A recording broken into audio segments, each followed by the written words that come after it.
Hey guys, Dan Carr here. Today we're going to take a look at the Zoom H6 audio recorder.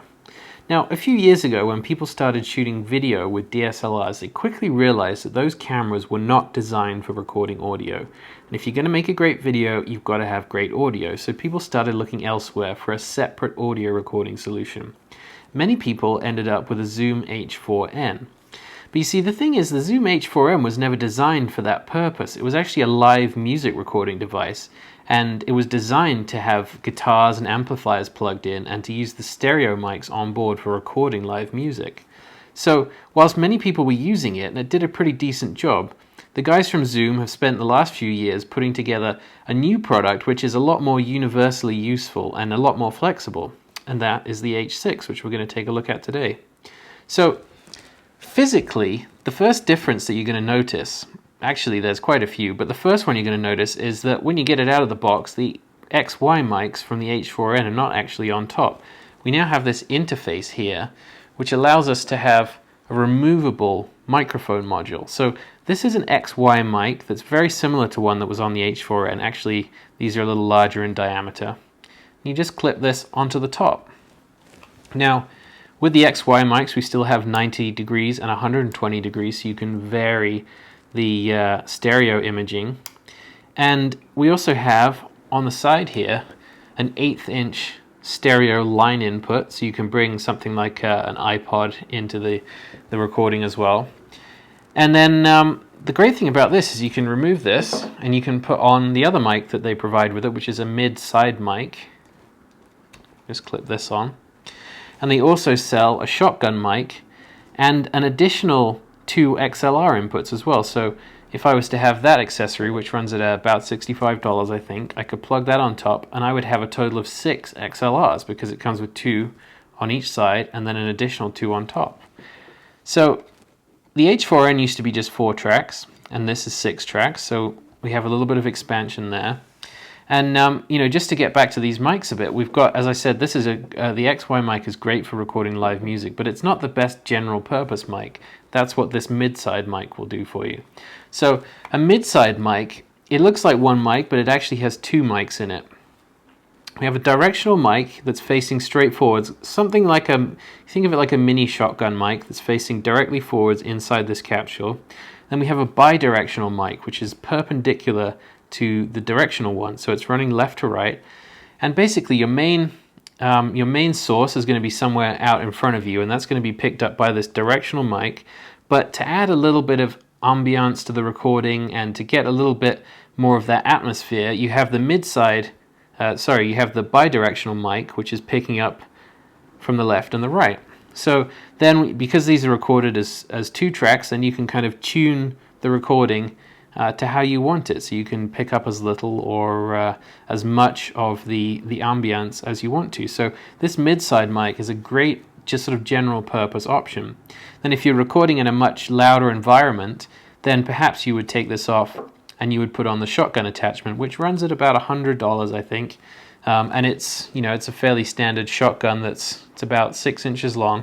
And then that would be a great option if you were just recording someone. You could hold it up and you could point it right at them. And if you're in a noisy environment, it's going to reject a lot of that atmospheric noise from around you, and you'll get a decent recording for an interview. So this is a really neat feature and adds a lot of flexibility to this. Now, some of the other things that they've added, there's quite a few features that are pretty cool on this. So let's start with pre-recording. So if you're recording music or interview or documentary video or something like that, and you miss a little bit of the audio, that's quite frustrating. But there's a pre-record function in this, much like you get with a lot of ENG cameras, which lets it continuously roll, and you can set how long you want that roll to be. And so when you press record, it just adds on that pre-record that it's already been recording. So if someone starts saying something before you're ready, you can just hit record and you'll still have their recording on your track. So that's pretty awesome. The next thing that I really liked about this that's different from the H4n is that with the USB on the side here, we now have a full audio interface for your computer. So this is basically acts as a sound card, which allows you to plug up to 6 XLR inputs into your computer. And you can also choose whether you want to send a stereo mix from your USB into the computer or whether you want to send 6 individual tracks. So you can do 6-track recording in your computer just by using this little device. That's awesome. In terms of the physical design of it, you'll see it sits a lot nicer on a desk. So for that computer recording stuff, that's really nice. The screen on the H4n used to be on the top. Now it's kind of angled at you. It's great for confidence monitoring off to the side if you're recording an interview, and you can just make sure all the levels are working right for you. We have level for all of the inputs, and then we have a mix level as well, because you can do a simple mix within the device. And overall, I think ergonomically it's a bit nicer, but it doesn't work as well on top of a camera. So if I put this on the top, this length is actually a little bit longer than what it was on the H4n. And as such, it doesn't, if you tried to put this using the quarter 20 and a hot shoe adapter, if you tried to put this on the camera, I think it's a really awkward way to work, and I personally wouldn't recommend it. You could do it in a pinch, but I think it's much better to have your mics, out of the way somewhere, preferably even with a different person operating them, but at least just out of the way and away from the camera, because with this on the hot shoe and then XLR cables coming out of it, I think it's really clumsy. So it seems to have been designed, a lot more with just sort of putting it down on the side in mind.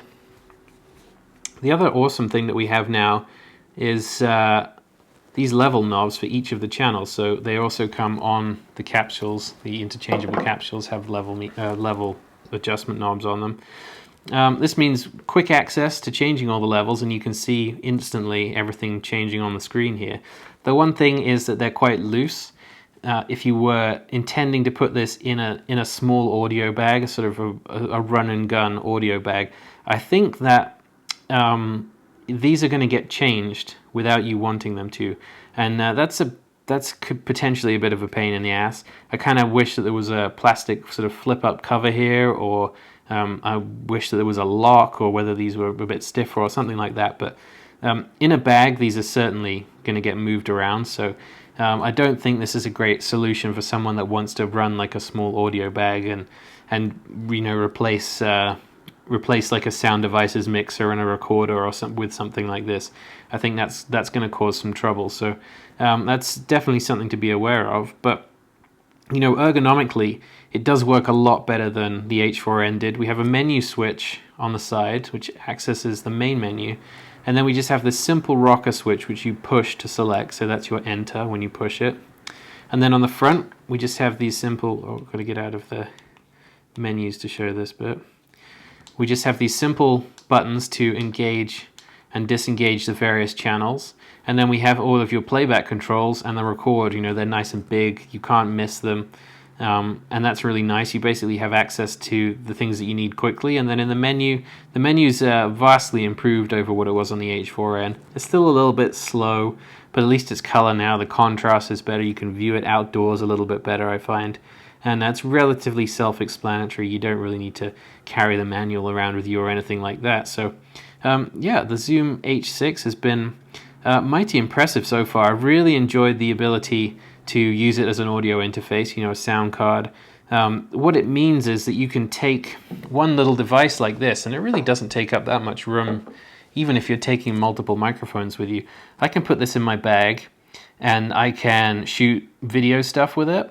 I can record a podcast directly into my laptop. I can record an interview with someone. It really is like a perfect kind of flexible do everything solution to your audio recording. And for only $399, I think this is fantastic value.